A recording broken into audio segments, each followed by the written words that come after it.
Happy Wednesday morning, everybody. Welcome into Morning Jox. Connor and Damian Mitchell with you until 7 o'clock when we hand you off to McElroy and Kublick in the morning. Appreciate you making us a part of your day each and every morning here on Jox. And I'm glad to see that we are both alive and well here today. Oh, I'm good. I'm great. Yeah. Oh, you are. Yeah, I'm perfectly You made it fine. through the night. I see. I did, yeah. I feel perfectly fine. Interesting. Perfectly fine. Everything good at home? Yeah. No, everything. Just making sure, man. No problems. If you need anybody to talk to, me and the listeners, we have a lending ear. No, You're good. I'm good. I had a great time yesterday with our listeners up at Social Taco, and then had a nice evening at home with my wife, and now I'm here again. So all is well. Yeah, I'm great. That's good. A little bit richer, Yeah. Yeah, you are. but It yeah, was worth it in the end. it was worth it in the end. I guess that's TBD. We'll find out. I'm more worried about something long term coming from that, but Yeah. no, but yeah, had a great time at Social Taco yesterday. I know some of you in the morning listened throughout the day, and I know some of you were up there yesterday, so appreciate all of y'all coming out and supporting Three Man Front every day, and appreciate our Jox listeners that randomly decided to send me money in the middle of a show to make me use somebody else's toothbrush for a little bit. So that was fun yesterday at Social Taco, and if you missed it, I'm pretty sure it's on YouTube, or it's going to be this morning, and you can go watch me do something nasty for money if that's something that you're into. Also, if you are That's one way to put it. if you're just now tuning in at 6:02 instead of 6, that was probably a very confusing sentence to hear this early in the morning. But nonetheless, had a fun time up there at Social Taco yesterday. Yes, I'm perfectly fine. I'm not sick yet, and we will just act like that never happened. And yeah, we will all move on with our lives. So, got some things to get into today. We do have some good news. If you are an Auburn football fan, we have some good news to share with you from the recruiting trail. We also, as we continue to get closer to SEC Media Days, we now know who is going to be in attendance there for each SEC program as well. So a number of things that we want to dive into with you this morning, but we will start off, as has become customary here over the last couple of weeks at least, with some recruiting news. When there's recruiting news in the state, we are going to bring it to you right here on Jox. And yesterday you got some in the form of a 4-star linebacker committing to the Auburn Tigers. So I'm going to be completely honest with you. It's going to be a minute before any of us can probably pronounce this guy's name right. But he is from the state of Florida. He's a 4-star linebacker by the name of Adam Belogan Ali. That's what I would go with. Yeah, something along the lines. Yeah, so I apologize if I'm mispronouncing his name, but he is a 6'2", 205-pound linebacker out of the state of Florida, 4-star kid. He chooses Auburn over Kentucky and Missouri. So that's a nice pickup there for Auburn. If you're looking or keeping track at home, according to 247, that was good enough to move Auburn up to 78th in recruiting. So again, we can take our jokes if we want to, but I mean, you moved up double-digit spots yesterday by picking up one more recruit. So again, and that, my point with that more so is it goes to show you, okay, you made a pretty significant move off of one 4-star kid. So if you start stacking up some of these commitments, you can see we're very quickly, this Auburn program that had been in the 80s, we could very quickly be talking about them in the, maybe the 40s or something like that. And then by the time you get to December, closing the gap from, let's say, 40 to a top 15 class is a lot different than 78 to a top 15 class, right? Yeah, and again, at this point, any positive momentum, you'll take it. Anything that'll get you moving up in the rankings, that happens. Like we will accept it. And I think for Auburn, you're gaining another linebacker depth, and it's always a position of need. No matter where you are. And then, with DJ Durkin and everything he's had for the defense the past couple of years, yeah, you kind of think that if he's as good as advertised, he could probably get on the field at some point early on as a freshman. And I hadn't sitting there and, I hadn't dove into the tape and see exactly what he can do. But for Auburn, you need any kind of positive trajectory we can take. And this is a step in the right direction. So congratulations for Auburn. Yeah, no, congratulations. Big pickup yesterday for the Tigers, but um like every coin, there's two sides of it, Damien. And you just mentioned how maybe he will find a way to get some playing time early on at the linebacker position, and that might be because he's taking a different linebacker's spot on the roster. So that was your good Auburn news of the day yesterday, and now the bad Auburn news of the day yesterday, and that was redshirt freshman linebacker DJ Barber. It was released yesterday that he was arrested on Monday morning in Dadeville after a stop for a traffic violation that led to a probable cause search by the officer. According to a report from the Tallapoosa County Sheriff's Office, the officer then discovered inside the vehicle 2.5 pounds of marijuana, THC vapes, scales, packaging for marijuana, and almost $2,000 in cash, as long as a handgun. So unfortunately, for him, there was another passenger in the car as well. They were both arrested.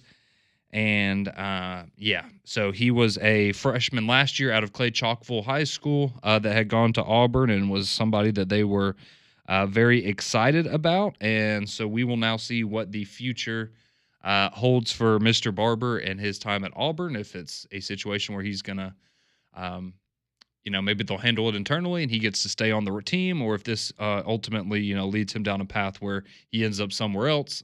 Obviously, in these types of situations, like, it's not good. It's not a good look. But at the same time, you just hope that he figures out how to maybe turn this around and, get his life headed back in the right direction. But yeah, bad news yesterday as Auburn linebacker DJ Barber has announced that he was arrested on Monday for basically a bunch of marijuana and handgun. Not good. Yeah, it's just not a good look. No. And, for Auburn right now, like we just talked about, the recruiting side of things. And, of course, just with this information on the backstretch of it, it's just unfortunate. But, again, it's not that Hugh Freeze has lost, the locker room or anything. I think this is just an isolated incident. Yeah. Deal with it and you move forward. But I do think that this is a wake-up call for D'Angelo Barber, for DJ Barber. I think it's one of those things that you kind of look at an opportunity that you've been blessed with, and it can be taken away by some, the actions of one. So just like you said, I think for him, if this is a true wake up call, get back in good graces, whether that be at Auburn or somewhere else. But it's a tough look. Yeah, it is, and again, it's unfortunate. You get on one hand, you get good news, and you're starting to get a little bit of momentum on the recruiting trail, and then you find out, oh man, okay, well, we might need that guy sooner rather than later because we might be without a linebacker this upcoming season. So we'll see what happens with DJ Barber and his future there, and what Hugh Freeze and the Auburn administration, what they have to say about the situation as it progresses, but.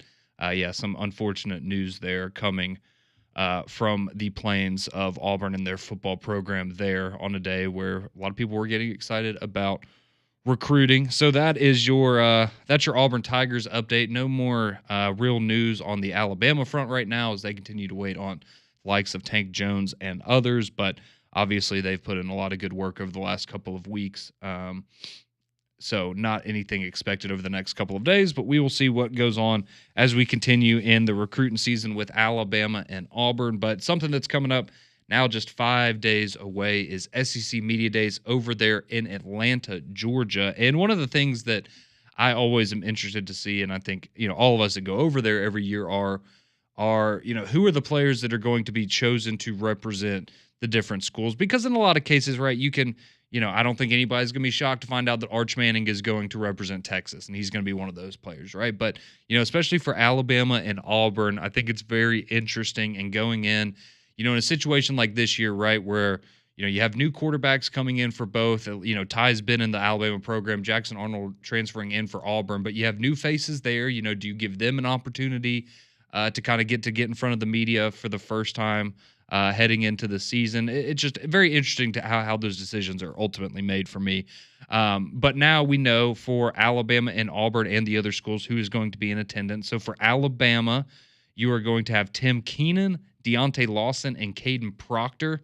Those are going to be the three representatives there for the Tide. And then for Auburn, you're going to have Keldrick Falk, Connor Liu, and Jackson Arnold. So there you go. The new Auburn QB. We will get to hear from him at some point next week while he will be there in Atlanta with us. So that's something you can get a little bit excited about. But some other notables around the conference, of course, you're going to have for Florida, you're going to have DJ Lagway there. I don't think that's a big surprise. Georgia's taking Gunnar Stockton, CJ Allen, and Dalen Everett. You've got LSU, Garrett Nussmeier, Whit Weeks, and Chris Hilton Jr. Not a big surprise there. Ole Miss, they're taking Austin Simmons. Their new quarterback is going to be there, as well as Caden Lee and TJ Daugherty. Let's see, you got Blake Shapen going from Mississippi State. You have John Mateer for Oklahoma. That's the person I'm most excited to meet next week because I know that when I introduce myself to him, oh, yeah, listen, you and Damien in the morning, you guys love me. I appreciate it. Right. I'm sure he'll be locked in and know exactly who we are. South Carolina, Lenore Sellers is going to be there. Not a big surprise. Arch Manning, as I said, for Texas, as well as Anthony Hill Jr., their outstanding linebacker, and Michael Taffy, a senior defensive back. And then for Vanderbilt, Diego Pavia is going to be there. So I'm sure he will That'll be fun. Certainly have some things to say. So, yeah, that's a look at who you can expect to see or hear from when we are in Atlanta next week for SEC Media Days.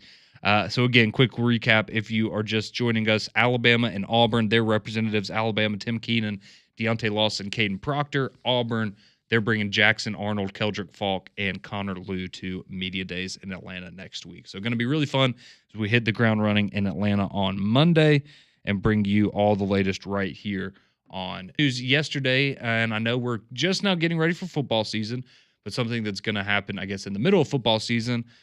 We've got a pretty exciting basketball event coming back to the city of Birmingham.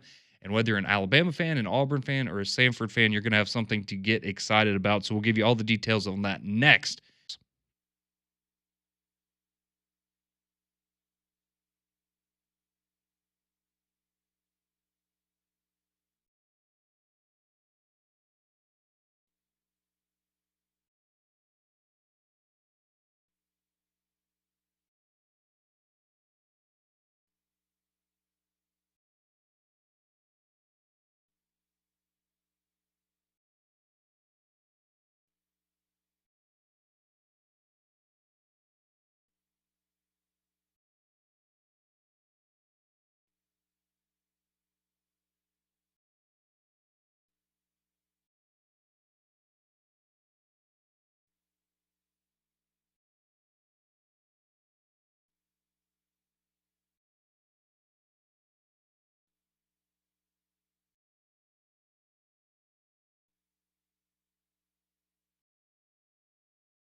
6:17. Welcome back into Morning Jocks. Connor and Damian here, beside you, and we were just getting through some of the big news from last night. If you missed it, Auburn does pick up a 4-star commitment at the linebacker position out of the state of Florida.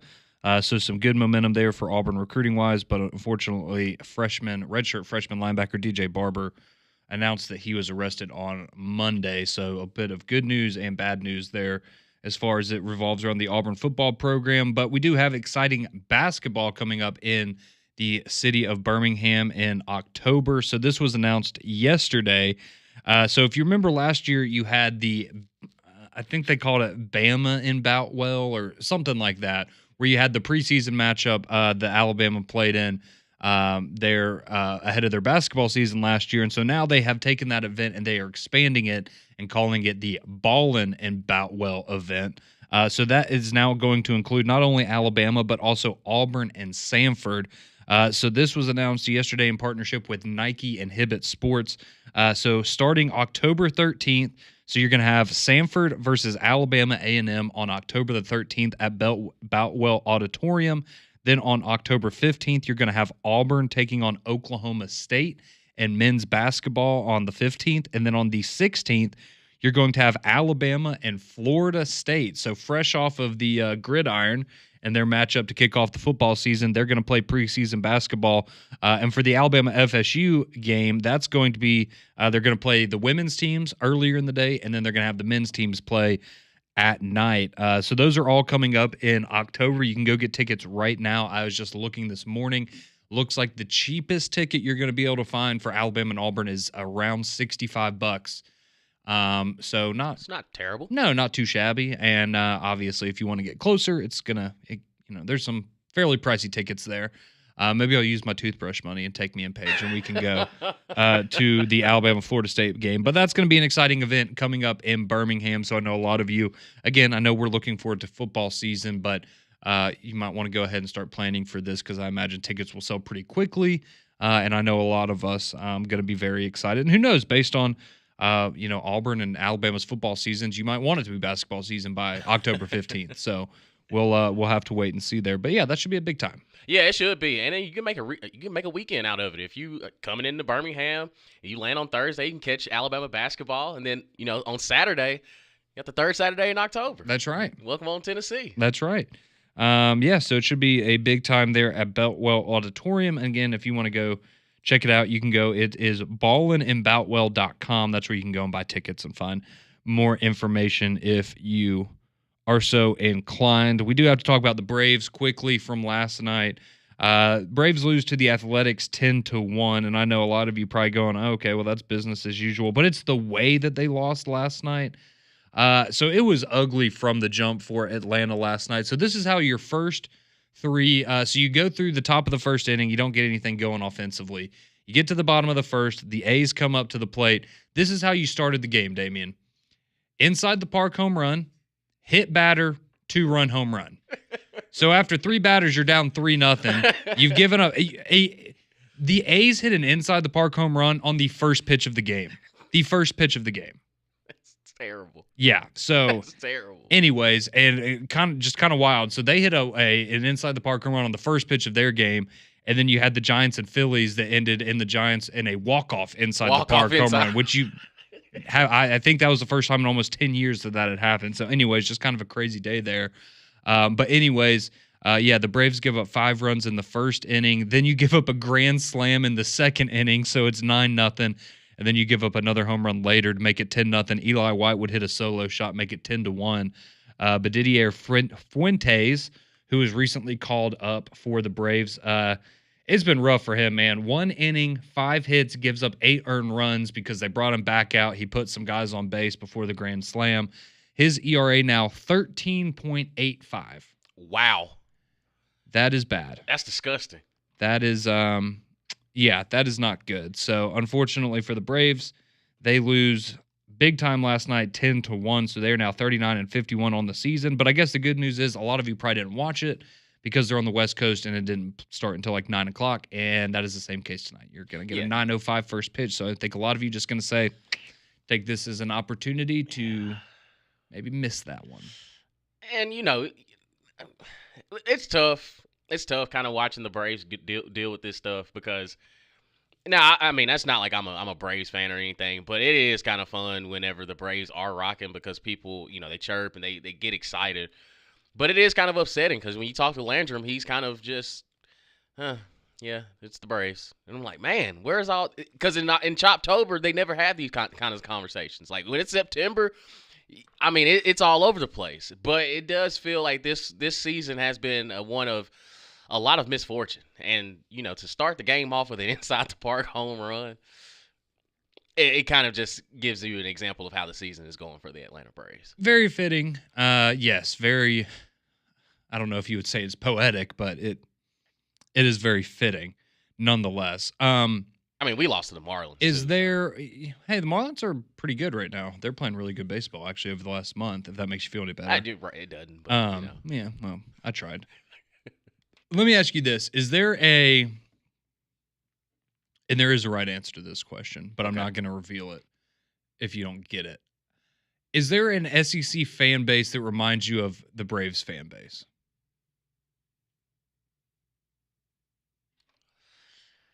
Yes, Conrad. There is? Yes. Okay. There's striking similarities. What fan base are you thinking? In the SEC. One of the 16. Mm-hmm. One of the 16. They do kind of give me an Oklahoma feel. I get what you're saying. That's not the SEC team. No, it's one. They've been in the SEC a little longer than.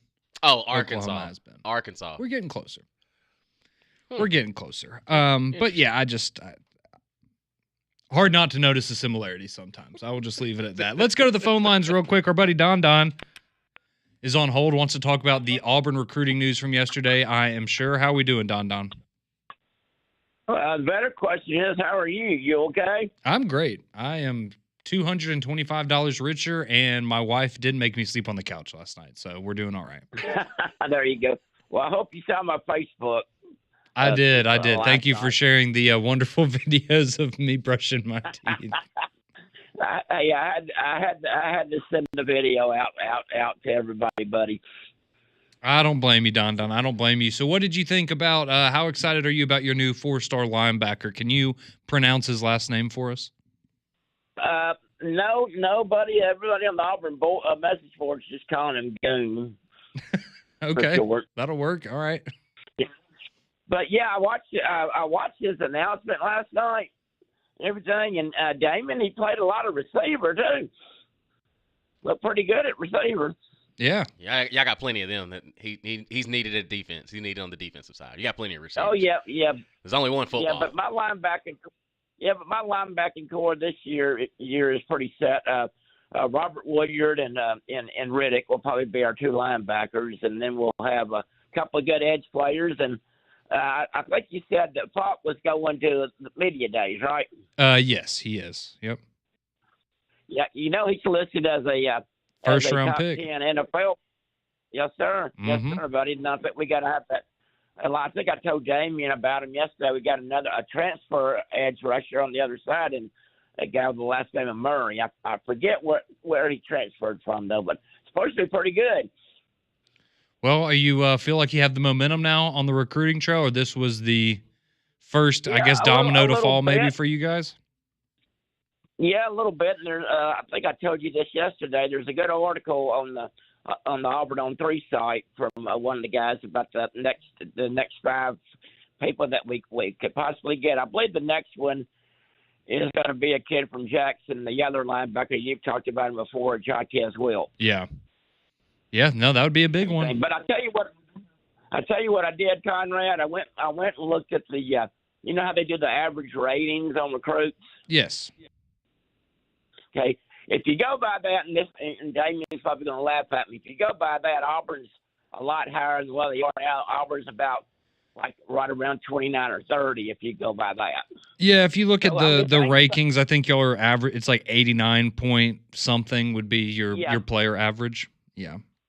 Exactly, and that's way that would put us. I mean, if we did that for every recruit we get, we'll be probably around Probably around 15th. I think that would be my prediction. I don't think we're going to finish in the top 10. I've been with 20 in December because this is going to be a small class for us guys. I think the number's 20 for us this year. Yeah, that's what I'd heard as well there, Don. So, but yeah, you're sitting at 8 guys right now, according to 247. So, you get you're over a third of the way there. So you pick up a dozen more guys over the next 5 months, and you're sitting pretty happy at the end of the recruiting class, I think. Exactly. Well, guys, thank you very much. Enjoyed yesterday. I know y'all won't be there next week. And PG, buddy, if you're listening. PG. Absolutely. Thank you, Don. Yeah, thoughts and prayers with our good friend Pelham Gator as he's dealing with a little bit of a health issue right now. So thoughts and prayers with one of the longtime listeners here on Jox. Some of you... You see the comparison on the fan base? Yeah, somebody... some of you have already sent in some guesses on the Courtesy GMC text line, 205-834-9450. So if you missed it, I just asked Damien a question. I was just wondering if there were any SEC fan bases that reminded him of the Atlanta Braves fans. And somebody said, Conrad, are you comparing the Tennessee fan base to Atlanta Braves fans? No, I am not. But good guess. Let's see. He says they would both qualify as brash and bold, but haven't accomplished much lately. Hey. I mean, the Braves won a World Series. Yeah, you got a World They Series. got some hardware. I see where you're going there, Alan, but no, it is. I was not thinking about Tennessee, but I see where your head's at there. I see where your head's at there. Let's see. Bobby, he chimes in. He says, a 13 ERA is still not as disgusting as Conrad taking a stranger's toothbrush to his tongue for a full 10 seconds.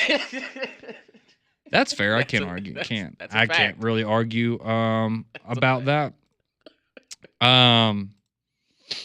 Let's see. Somebody says, what recruiting site really matters? Is it 247, On3, or ESPN? There is no more rivals because they're now On3, but what is the site that people really go by? For me personally, I think 247 and On3. I think I just kind of look at both of those and go with that. I think I don't know. I don't know if this will sound right. I feel like On3 maybe is a little more. I'm not saying they're more generous with their rankings, but if you just look at their players are just across the board generally rated a little bit higher than 247 is. So that's why you'll see, like, for example, for Alabama, that according to 247, they have 4 5-stars. According to On3, they have 5, because I think Xavier Crowell's a 4-star according to 247. So I think both of those are good. But for example, right, Auburn this morning, they were 78 on 247, 73 on On3. So it's not that big of a difference. And I think Alabama's 5 still on both of them. But yeah, I think both of those are generally the go-to. David from Pelham says that toothbrush must have belonged to an Auburn fan. Conrad is not going to be trashing Auburn today. There's something positive to talk about today, so I'm going to bring it up. Someone else chiming in, they say, is Alabama the fan base that reminds you the most of the Atlanta Braves? No. It would not be them. But somebody else does chime in. They said, I think that my team is nothing like the Braves. And, yeah. I think that is maybe the one that we were right about. Somebody said from Florida, they say they think it's Alabama because they cry the most whether they win or lose. Ooh.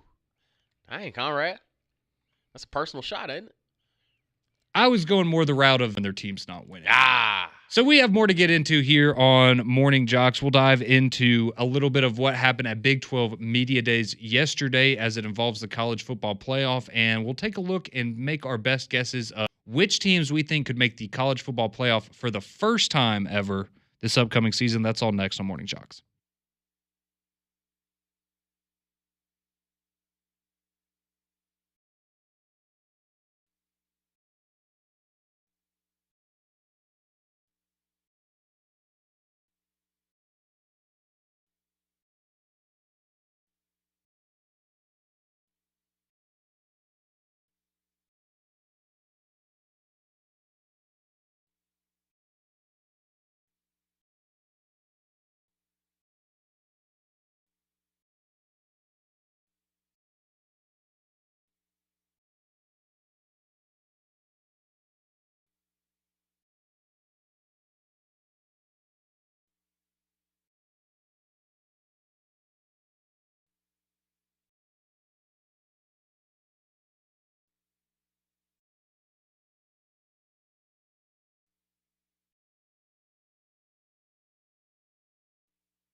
Welcome back into Morning Jocks. Appreciate you being a part of, letting us be a part of your Wednesday morning. Conrad and Damian here with you until we hand you off to McElroy and Kublik in the morning at 7 o'clock. And people continuing to chime in with guesses. I didn't mean for it to go this way. I shouldn't have said anything. But I kind of made a joke of, do you think there's a SEC fan base that reminds you of the Atlanta Braves fan base? Right. And a lot of you have been sending them in, and some people I think are not, I don't know, they don't seem super happy about it. But somebody says, y'all need to come back on the air by saying, welcome back to the Alabama Morning Show, which is really funny considering we've spent 60% of the show today talking about Auburn, just like yesterday. Right. And it was also positive. That. Like, it was positive. Yeah. Things we were talking about. See, and that's the thing. It's like, all you'll talk about is Alabama. Then we talk about some of the Auburn, and they just, I guess you forget. You missed that. You missed that part. You missed that segment. But that's okay. But it is what it is. But, hey, there's good stuff to talk about with Auburn. Now, there's some bad, but, they got a good 4-star recruit yesterday, so we're going to talk about that. And if you are just now joining us, they did pick up a 4-star linebacker out of the state of Florida yesterday. Picked Auburn over Missouri and Kentucky. So Auburn now jumping up into the 70s of the recruiting rankings. And I'm not saying that to take a shot. Like, legitimately, you jumped up double-digit spots, and that shows you how quickly this thing could turn around if Auburn gets things back on track a little bit here. But I wanted to get into some of what happened at Big 12 Media Days yesterday, and then we'll get to your phone calls. But if you missed it yesterday, Brett Yormark kind of doubling down on the college football playoff and wanting the 5-11 format, and essentially saying, hey, we think this is the best. And I liked a lot of what he said in the sense that he acknowledged, hey, this might not benefit us right now, but we're hoping that in the long term, we are able to get up to, I guess, maybe a more comparable level with the SEC and the Big Ten, to where we can open the door to a year where the Big 12 could get 3, 4, 5 teams in a playoff if they deserve it. And it just all goes back to the sentiment of wanting to earn it on the field, right? You don't want to get all these automatic qualifiers and just get in because you were good enough. You want to, feel like you really earned one of those top 16 spots, or, whatever number we ultimately end up with down the road. So I really did. I admired that from him. I thought that was, a good stance for him to take. Just kind of saying, hey, we think this is what's best for college football. Maybe not us, but the game as a whole. Now, the one thing that I didn't necessarily agree with, though, is kind of what came after that. And that is where he says that the Big 12 he thinks is the deepest conference in college football, which I think you could maybe argue it has the most parity in it, where there's not really that elite program, and it feels like there's just kind of the middle class, I guess, of the Big 12. It kind of feels like that is the Big 12. And so I think from that standpoint, I can understand where he's coming from, but I don't know if I would qualify that as the deepest, maybe the most competitive, or the most, yes, in that sense, or the most parity. I could get along with that. But he also said that he fully expects the Big 12 to have multiple playoff teams this year. That I'm not so certain about. No, and to his point, I get what he's saying as far as, quote unquote, the deepest. But I'm with you. I think it's the league with the most parity, because there's no separation from what is, quote unquote, the top team in the Big 12 and the middle of the pack. Like, the gap is so much smaller by team across the board, because, I mean, you look at, BYU last year. Now, I know they're going to look a little different, but look at Arizona State. They got rid of their preseason poll, so nobody really is going to discuss them this year. But last year, nobody picked Arizona State to win the Big 12. They were picked dead last in the Big 12, and they ended up winning it all. And to me, unless there is complete and utter just chaos in the ACC or the SEC or the Big 10, I don't see how the Big 12 would get more than 2. I'm saying 2 to be generous. Yeah. I could see 1 for sure with the Big 12 champion, but I don't know if they're going to have those quality wins that you're going to have to, you need to have on your resume as far as having multiple teams in the Big 12 into the college football playoff. And I completely agree. That's essentially where I'm at. I think Arizona State's going to be really good again. I'm excited to watch them and what Coach Dillingham can do this year, now that they have a little bit of a target on them maybe. But I think they're really good. I like Kansas State. I think they're good. BYU, of course, last year, they won 11 games. Like, you've got some teams that you could maybe see where that would go, but I think we can also agree if the Big 12 is getting multiple teams in this year, it's probably not to take anything away from them, but it's probably more so because either the SEC or the Big Ten wasn't as strong as we thought, and maybe they're only getting three teams in, like we saw with the SEC last year, and that's how you had multiple ACC teams in, even though I think a lot of us maybe figured that wasn't how it should have ultimately gone. So that was kind of the big takeaways from your Mark as he had his opening comments yesterday. The other big takeaway was Scott Frost saying that taking the Nebraska job, or why, I guess, his reflections on the Nebraska job and that not going very well, in his response being, don't take the wrong job, which a lot of people felt a certain type of way about because he went to school there and that's where he played college football, and mama called and he answered the phone and went running home.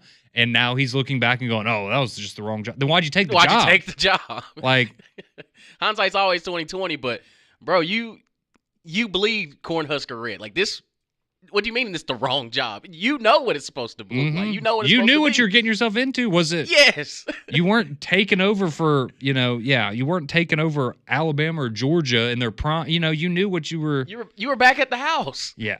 So that was, I thought that was funny. I was like, I mean, that's a interesting way to, interesting thing to say, but nonetheless, those are some of the takeaways there on Mac and Cube. Greg will have more as he was there in person yesterday and kind of just breaking down a lot of what we learned and how it might affect some of us here in the SEC, especially as it involves the college football playoff. But we have a lot of you waiting, comparing the Braves fan base to the SEC fan base, and so these are funny. We'll get to some of these. I know we see you on the phone line as well, so hang on. We'll get your response, your reaction next here on Jox.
6:47 here on your Wednesday morning. Conrad Damian here with you on Morning Jox. Diving into some recruiting news as well as Big 12 Media Days and get ready for SEC Media Days next week. So we're going to get to the phone lines and your text here in just a second. But if you missed it earlier in the show, it was announced yesterday that Alabama and Auburn, their representatives at SEC Media Day week. So for Alabama, you're going to have Tim Keenan, Deontay Lawson, and Caden Proctor. And for Auburn, you're going to have Jackson Arnold, Keldrick Falk, and Connor Liu. So good representation there across the board for the teams here in our state, and obviously going to be very excited, interested to hear what they have to say about the upcoming seasons next week when we are with them in Atlanta, Georgia. Quickly, let's go to the phone lines. Let's go to Larry, who's on the road each and every morning listening to us. Larry, how are we doing? Hey, guys, I always enjoy the show. Damien, I apologize. I didn't even mention your name when you answered the phone, but I wanted to ask both you guys in reference to recruiting. Of course, everybody's got their opinion, but I heard through the grapevine, Damien, that the kid from Jackson High School, the kid that committed to Alabama, what is his name? Sedarian Morgan? No, the one from down in South Alabama from Jackson. I think it's Jackson High School. The running back? That's Crowell, yeah. Somebody said that he actually ran a 10.6 and 100 meters. Is that true? If he has, that's pretty fast. I'll tell you that. That's why I was asking you. I knew you played receiver, but I played football a long time ago. But that's picking them up, putting them down too. Yes, sir. Yeah, especially in high school. I just wanted to throw that out there. A friend of mine said, "Yeah, the kid from Jackson, Alabama. That's not too far from Mobile, but." Wow, that's in his profile on social media, it says 100 meters in 10.6 seconds. That's in his profile. Yeah, that's real. Wow. Oh, look out! I don't know. That's just fast. I mean, that's like I don't know if that's Olympic speed, but doggone, that's fast. It's not quite Olympic speed, but for somebody in high school to run 10.6, yeah, he's getting after it. Yeah. All right. Appreciate it, guys. I always enjoy it. Thanks, guys. Appreciate you, Larry. Thanks for listening each and every morning. So what would be – all right, hang on. I'm trying to think, what would the Olympic time be? Well, you got to think Usain Bolt ran, 9.6, 9.7? Okay, that's what it was. Okay. Yeah, that's a full second ahead of what he's running. Yeah, okay, that's the record, 9.63 seconds. Yeah, and that's with him coasting the last 20. Okay, and so, this past year – okay, when Noah Lyles won, he was like 9.8 seconds. Yeah, that's when they say world speed, world class speed. There's a difference. Booking it. Absolutely. Well, let's go to the courtesy GMC text line now, 205-834-9450. Some of you have been chiming in throughout the morning here. Let's see. We have some more guesses coming in about the SEC fan base that is maybe similar to the Atlanta Braves. Let's see. Somebody chimes in. So somebody sent in earlier, is it Alabama because they cry the most when they're winning or losing? And he adds, by the way, I'm an Alabama fan since 1992. Sometimes I just hate to hear the way the Alabama fans talk. I think every fan base would agree that there's some people in other people in their fan base that even they find insufferable. Absolutely. I think that's just kind of how it goes. Let's see. We have... Okay, see, this is what I don't understand. See, someone says the amount of crows some of y'all are going to be eating come Thanksgiving weekend is going to be hilarious. You're talking crap about Auburn recruiting when they have 3 projected first-rounders on Auburn's current roster for the first time in 20 years. Well, as long what as does that have to do with recruiting this year? Yeah, right. No, and again, if it doesn't equate to a winning season, congratulations that they're going to the NFL and continuing their careers. But we want it to equate to wins on the football field as well. Like, they had talent last year, and still they didn't make a bowl game. So I'm glad that there are a lot of first-rounders, but if they're going 7-6, what good does it make? Also, we've only said positive things about Auburn recruiting this morning, and if you had anything negative, take away, don't blame me, blame your linebacker that got caught with 2.5 pounds of weed in his car. Like, that was the bad news. I'm just saying, like, as far as Auburn recruiting, like, we're talking positive. Yeah, we're saying good things about them. Let's see. Somebody chimes in, says, big fireworks coming for Florida on Friday and Saturday. Watch out for them in recruiting. Okay, well, we'll see. what happens there. Somebody chiming in. Oh, man, they really broke this down. Okay, this is a long breakdown. So comparing SEC fan bases to the Braves, someone says, I would say it has to be between Tennessee, Georgia, Auburn, or Texas, because all of them have had multiple years where they were going to contend and didn't. Tennessee was supposed to compete in the late 80s and all of the 90s, and Bama would beat them when Georgia now lately has choked almost every time they've played Alabama, except in the Natty. Give them that one. But Auburn has now never had back-to-back 10-win seasons. In Texas, because they have the easiest job recruiting in America, they should compete every year. So they all are a lot like the Braves, and I'm a huge Braves fan. Wow. That's a lot deeper than what I was thinking. I will tell you this. One of the teams you named was the one I was thinking of. So we've cut it down to 4 now. Name 6 teams on Auburn's schedule that are losses. I don't think Auburn loses 6 games this year. Where, like... People are manufacturing hate. Like, where do you think they're going to lose it? We don't. I don't think Auburn's losing 6 games this year. No, I didn't think they were going to lose to Arkansas last year. I didn't think they were going to lose to Vanderbilt last year. Didn't think they were going to lose to Missouri last year. Like, those are 3 right there that end up being losses. I didn't think they were going to happen. Yeah, I have no problem saying that. I mean, I think Auburn's going 8-4. I've said that for a while, and I think there's the potential for more than that. Now, could you go 6-6? Absolutely, because you shouldn't have been as bad as you were the last couple of years. But I don't. I mean, again, I think Auburn's going to be pretty good this year. And they are going to have first-round talent for the first time in a while, and that's great for them. But it also doesn't, change the recruiting stuff right now. But hopefully that's back on the up and up. Michael texts in and says, but guys, Scott Frost won a natty at UCF prior to taking the Nebraska job. Well, you got to remember who his offensive coordinator was at that time. He's pretty good. Thank you. Gotta be pretty good. Somebody texting and said, you must be talking about the Texas A&M Aggies because their baseball team disappointed as much as the Braves have this year. Ouch. That's actually a really good one. That's not what I was thinking of, but that's really good. Someone says, oh, so you're talking about John Mack and his Aggies. Actually, no. Another Bobby. Got to be Texas A&M. They're the most like the Braves because they had a ton of